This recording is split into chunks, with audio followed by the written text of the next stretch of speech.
because they know how to control the external stimulus, control what you think, your internal representations, control your states, and make you behave like Pavlov's dogs.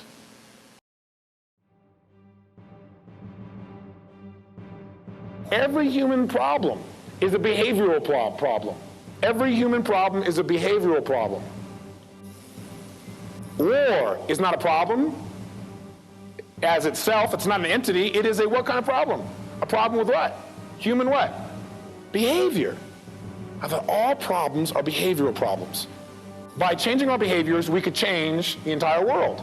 We have that ability as humans. So I thought, you know what's exciting, Robbins? You absolutely know how to change any human behavior in an individual. I don't care what it is. If I want to impose, I could do that. I can create any belief system, any change, because I understand enough about human motivation and how to create any set of behaviors, because I can create any state.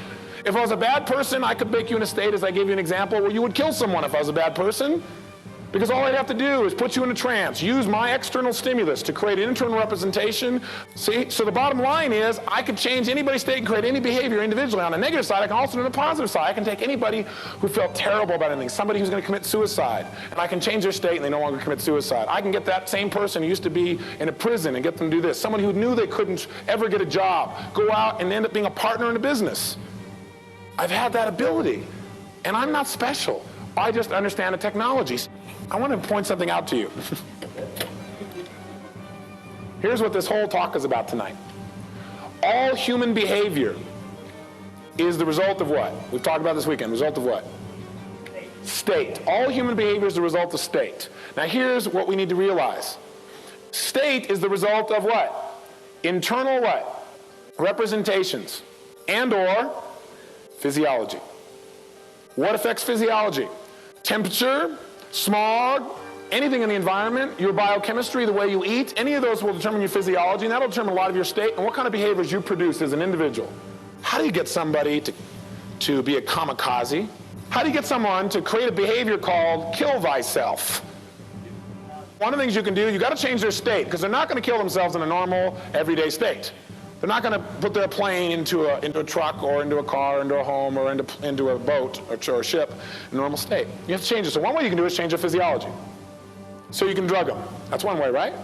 Another way is you can create internal representations that create a state of pride, strength, beauty associated to this thing called kamikaze.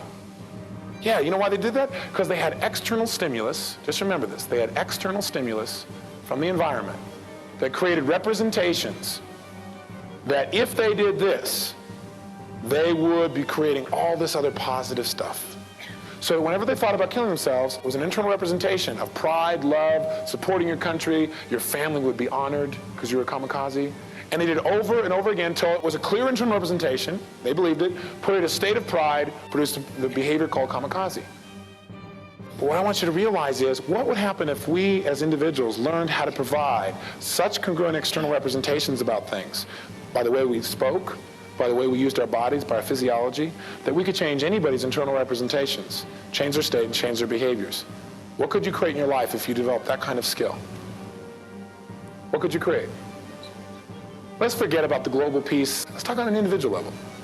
If you could change anybody's internal representations about anything by your own way of presenting information, by putting in their sorts, by matching them visually, auditory, kinesthetically, right? By being able to know how to motivate and how to communicate so it creates a new internal representation, a new state, new behavior. If you could control the behavior of anybody around you, what kind of life would you have? Some people get scared when I say the word control people's behaviors. It's already happening. Why do you reach for the Pepsi, the Coke, the cigarette, the Miller Time? What do you think these people have done? They continue to show you external representations of associations of two things, a state you like and something else, a state you like and something else, till you've internalized them. And once they're internalized, anytime you have a stimulus outside that's any one of these things, it triggers an internal representation of state, and you reach for the beer or the cigarette or the cocaine or the whatever. Somebody's already doing it. See, the question you got to decide is, who's going to run my ship? Is it going to be me? Or is it going to be people who have sat in an office in a high building someplace and decided that the way that they'll make their fortune is by controlling your behaviors? And the way they'll run the world is because they know how to control the external stimulus, control what you think, your internal representations, control your states, and make you behave like Pavlov's dogs.